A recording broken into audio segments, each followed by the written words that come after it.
আসসালামু আলাইকুম। আজকে আপনাদের সাথে শেয়ার করছি ঈদের দিনে ঘুরতে যাওয়া এবং নীলকুঠিরে যাওয়া কি কি করলাম, আমাদের দুষ্টুমি সব কিছু।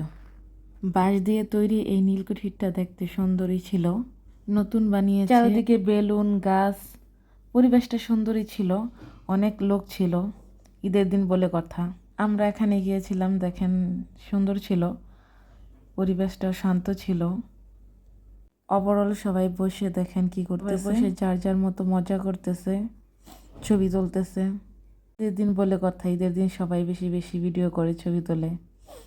যে আমাদের আরিশা, এই দেখেন বেচারি বাবিটা কয়দিন ধরে না খাইয়ে রয়েছিল। বাবির ভাগ্য খারাপ ছিল, বাবি যেটা অর্ডার দিছে এটা পায় নাই।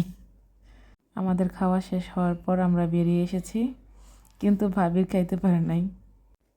খাওয়ার পর বেরোতে বেরোতে সন্ধ্যা হয়ে গেছে। সন্ধ্যার ভিউটা দেখেন কত সুন্দর, নদীর পাড়ে এটা বানানো হয়েছে, এই জন্য আরও সুন্দর লাগতেছে। তারেক আর আফরিনা বার্গার খাইতেছে, আব্দুর রহমান আর আমরা 5 জন হচ্ছে চকলেট মিল্কশেক। অবশ্যই চকলেট মিল্কশেকটা মজা ছিল, খারাপ ছিল না, রিভিউ ভালো, নতুন অনুযায়ী এত খারাপ হয় নাই। তো জায়গার লাইট নষ্ট ছিল, যে জায়গায় বসছিলাম সাইডের লাইট ছিল, আরেক সাইডের লাইটটা নষ্ট ছিল। আসসালামু আলাইকুম, ভালো থাকবেন, সবাইকে ঈদ মোবারক, সবাই দোয়া করবেন।